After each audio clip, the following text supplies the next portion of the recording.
अस्सलाम वालेकुम dear students, welcome back. तो आज हमारी the ultimate Microsoft office course की 27th क्लास और एमएस एक्सेल कोर्स की 3rd क्लास है। जैसे कि प्रीवियस क्लास में मैंने आपको एमएस एक्सेल का जो वेलकम स्क्रीन है उसका इंटरफेस दिखाया। मैंने आपको बताया कि प्रीवियस क्लास में एमएस एक्सेल के अंदर जो वेलकम स्क्रीन के ऊपर हमारे पास टेम्पलेट मेन्यू है, उसके बाद अगर आपने डार्क थीम को अप्लाई किया हुआ है अपने एमएस वर्ड के अंदर या एमएस एक्सेल के अंदर, तो वहाँ पे आपको सिर्फ आपकी ब्लैंक वर्कबुक या आपका ब्लैंक पेज नज़र आएगा। उसके अलावा अगर आपने कोई भी टेम्पलेट लेना है तो वो आपको मेन्यू पे जाना पड़ेगा। लेकिन आज जैसे ही मैं एमएस एक्सेल को ओपन करूँगा, यहाँ पे देखना आपको कलर चेंज नज़र आएगा और वहाँ पे हमारी ब्लैंक नोटबुक के साथ आपको अलग अलग टेम्पलेट्स भी नजर आएंगे। तो वीडियो को स्टार्ट करने से पहले अगर आप हमारे चैनल पर नए हो तो हमारे चैनल को सब्सक्राइब कर लो, हमारी वीडियो को लाइक कर लो और बेल आइकन के बटन को प्रेस करना मत भूलिएगा ताकि हमारी आने वाली जो वीडियोस हैं वो आप तक पहुंचती रहें। तो वीडियो को स्टार्ट करते हैं।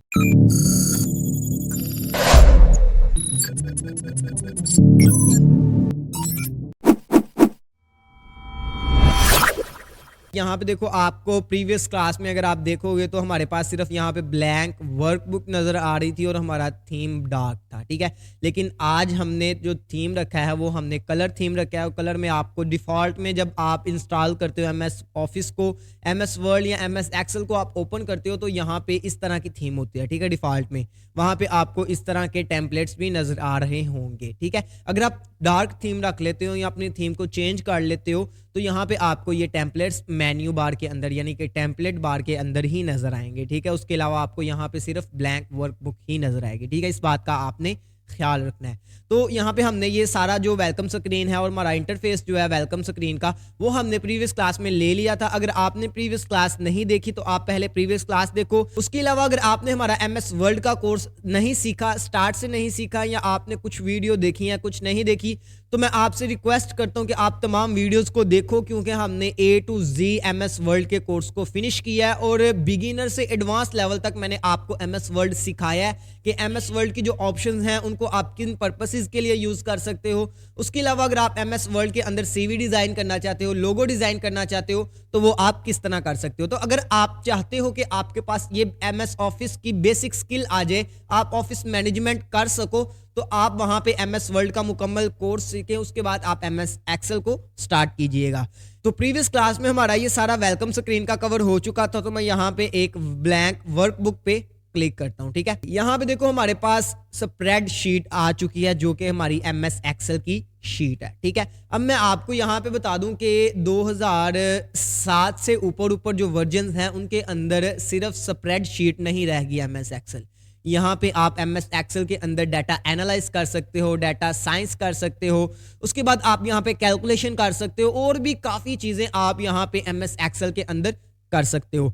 अगर आप 2016 से अबव जो वर्जन्स हैं या ऊपर जो मॉडल हैं इसके वहाँ पे जाते हो तो वहाँ पे आपको AI भी मिलेगा, AI इंक्लूड मिलेगा एमएस एक्सेल के अंदर। उससे आपका काम और भी आसान हो जाएगा, ठीक है। हम कोर्स 2016 का चाहे करवा रहे हैं लेकिन हम AI की तरफ भी आहिस्ता आहिस्ता जाएंगे। तो यहाँ पे मैं आपको बता दूं, ये देखो आपको छोटे छोटे बॉक्सेस नजर आए हैं, इनकी वजह से हम एमएस एक्सेल की शीट को कहते हैं स्प्रेड शीट, ठीक है, इन छोटे छोटे बॉक्सेस की वजह से।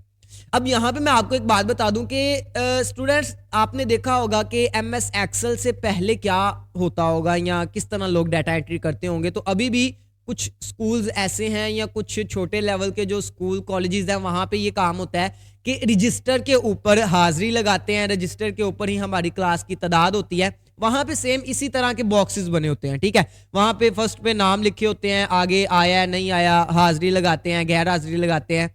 तो यहाँ पे जैसे जैसे जमाना एडवांस की तरफ जाता रहा, टेक्नोलॉजी उरूज पे आती रही, तो यहाँ पे उन्होंने जो बड़े बड़े कॉलेजेस हैं, स्कूल्स हैं या डिजिटल जहाँ पे काम ज़्यादा होते हैं, टेक्नोलॉजी से रिलेटेड ज़्यादा इन्फॉर्मेशन है, वहाँ पे उन्होंने क्या किया, उन्होंने हमारा अटेंडेंस रजिस्टर जो था उसे ख़त्म कर दिया। उन्होंने अब क्या किया, एक्सेल को स्टार्ट कर रहे हैं, ठीक है। कुछ स्कूल्स ऐसे हैं जहां पे अगर आप फीस का डाटा चेक करना चाहो तो वहां भी उन्होंने एमएस एक्सेल पे डाटा बना के रखा हुआ है, ठीक है। मैं अगर अपने स्कूल की बात करूं तो हमारा, क्योंकि यहाँ पे गुजरावाला में स्कूल है, तो यहाँ पे भी हम एमएस एक्सेल के अंदर ही फीस का हिसाब किताब रखते हैं, ठीक है। MS एक्सेल के अंदर ही हमने देखा होता है कि किस बच्चे की कितनी फीस आई है। तो यहाँ पे MS एक्सेल के अंदर मैं आपको बताऊं कि फार्मूला के साथ आप जब कोई ऐसा काम करते हो, डाटा एनालाइज करते हो या डाटा एंट्री करते हो, तो कैलकुलेशन बहुत ईजी हो जाती है। ठीक है, एक फार्मूला लगाओ, आपकी जितनी आप उसमें रकम ऐड करते जाओगे वो खुद ब खुद आपको बता देगा ये कितने पैसे हैं, ये कितनी कैलकुलेशन है, ये कितनी हो गई है, ये कितनी हो गई है। ठीक है, तो यहाँ पे MS एक्सेल बहुत ही कमाल का सॉफ्टवेयर है। अगर आप इसको एडवांस लेवल तक सीख लो तो आप बेतहाशा पैसे छाप सकते हो। ठीक है, तो यहाँ पे मैं आपको बता दूं कि ये देखें हमारे पास छोटे छोटे बॉक्सेस हैं। ठीक है, हमारे पास इस तरफ जो बॉक्सेस हैं इनको हम कहेंगे रो। ठीक है, और यहाँ पे जो ऊपर नीचे यहाँ पे बॉक्सेस लगे हुए हैं इनको हम कहेंगे कॉलम। ठीक है, तो बेसिकली यहाँ पे MS एक्सेल के अंदर हमारा रो और कॉलम के अंदर हम डाटा एंट्री करते हैं, डाटा एनालाइज करते हैं। ठीक है, उसके बाद यहाँ पे हमारा मेन्यू बार नजर आ रहा है, जैसे कि MS वर्ल्ड के अंदर भी हमारा मेन्यू बार था। ठीक है, मेन्यू बार के अंदर हमारी प्रॉपर्टीज हैं और हर एक प्रॉपर्टी के अंदर अलग अलग ऑप्शंस हैं। ठीक है, यहाँ पे मैं आपको एक बात बता दूं कि देखो ये प्रॉपर्टी है क्लिपबोर्ड की, इसके अंदर देखो उसकी ऑप्शंस हैं। ठीक है, उसके बाद फाउंड की प्रॉपर्टी है, इसके अंदर उसकी प्रॉपर्टीज है। तो यहाँ पे जैसे MS वर्ल्ड के अंदर था हमारा इंटरफेस सेम वैसा ही है। ठीक है, उसके बाद यहाँ पे चंद ऑप्शंस जो है, चंद प्रॉपर्टीज जो है वो भी सेम है। ठीक है, मेन्यूज तो हमारे सेम है। देखिए यहाँ पे फाइल है, होम है, इंसर्ट है, पेज लेआउट है। फार्मूलाज का यहाँ पे एक अलग डाटा आया है, उसके बाद डाटा का रिव्यू वहां पे भी था। ठीक है, उसके बाद व्यू था और पावर पिवट जो है ये एक नया मेन्यू आया। उसके अलावा यहाँ पे फार्मूलाज का जो मेन्यू है ये एक नया मेन्यू है MS एक्सेल के अंदर। MS वर्ल्ड के अंदर ये दोनों मेन्यूज नहीं थे, लेकिन यहाँ पे ये 3 मेन्यूज हैं। ठीक है, एक है फार्मूलाज, डाटा और पावर पिवट का। ठीक है, ये 3 मेन्यूज हैं जो कि MS वर्ल्ड के अंदर नहीं थे, यहाँ पे MS एक्सेल के अंदर आके आ चुके हैं। ठीक है, ये तीनों मेन्यूज ही हैं जो कि डिफरेंस रखते हैं MS वर्ल्ड और एक्सेल का। ठीक है, उसके अलावा इसका थोड़ा सा इंटरफेस भी है। ठीक है, वहां पे आपको सिंपल एक ब्लैंक पेज नजर आ रहा था, यहाँ पे आपको स्प्रेडशीट नजर आ रही है। ठीक है, तो आई होप आपको पता चल गया होगा स्प्रेडशीट किसे कहते हैं। ठीक है, स्प्रेडशीट इन चीजों को, इन बॉक्सेस को कहते हैं। ठीक है, जहां पे हम डाटा एंट्री करते हैं। और डाटा एंट्री हम किस तरह करते हैं, रो और कॉलम्स की शेप में हम डाटा एंट्री करते हैं।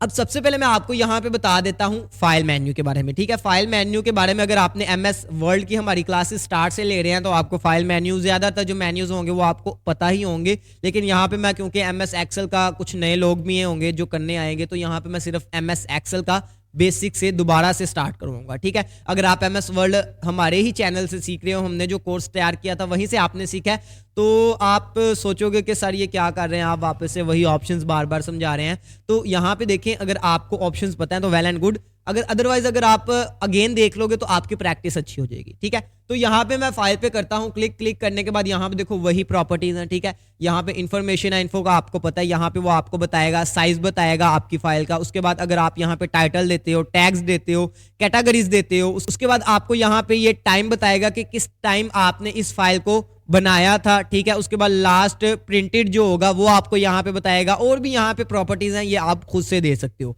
इसके अलावा यहाँ पे देखो हमारा जो प्रोटेक्ट वर्कबुक है, MS वर्ल्ड के अंदर क्या था, प्रोटेक्ट डॉक्यूमेंट का, यहाँ पे प्रोटेक्ट वर्कबुक है।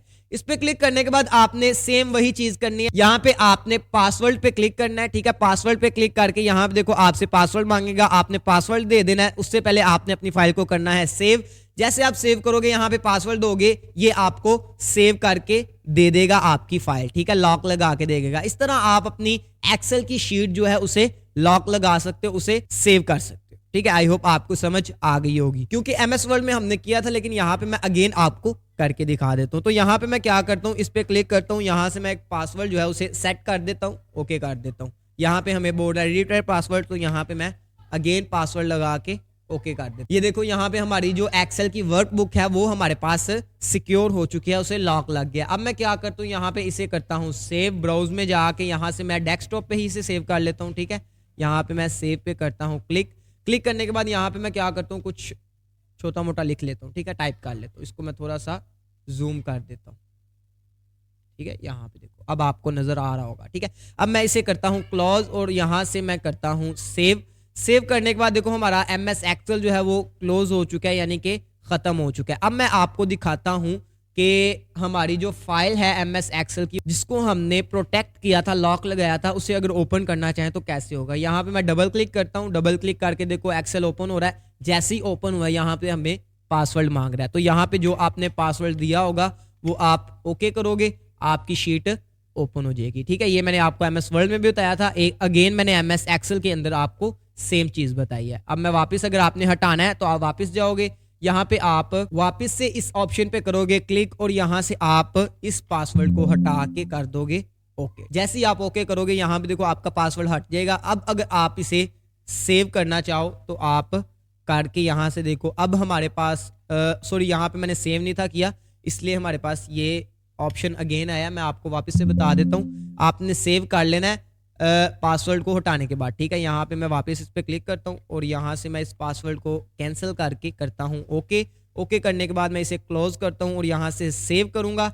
अब जब मैं अपनी फाइल को ओपन करूँगा तो यहाँ पे हमें कोई भी पासवर्ड नहीं मांगेगा। तो इस तरह आप एमएस एक्सेल की फाइल को क्रिएट कर सकते हो। क्योंकि ये हमारी थर्ड क्लास है तो यहाँ पे मैं सिर्फ थोड़ा सा ही बताऊंगा। ठीक है, इंशाल्लाह नेक्स्ट क्लास में मैं आपको और भी मजीद जो ऑप्शंस हैं फाइल मेन्यू के अंदर वो मैं आपको नेक्स्ट क्लास में कवर करवा दूंगा। तो आज की क्लास में इतना काफी है। अगर आपको हमारी क्लास पसंद आई है, हमारा एमएस वर्ड और एमएस एक्सेल का कोर्स जो है वो आपको सही से समझ आ रहा है, आप उससे फायदा उठा रहे हो, तो हमारी वीडियो को लाइक कर लो, हमारे चैनल को सब्सक्राइब कर लो और बेल आइकन के बटन को प्रेस करना मत भूलिएगा ताकि हमारी आने वाली जो वीडियोज हैं वो आप तक पहुंचती रहे। Thank you so much. अस्सलामु अलैकुम।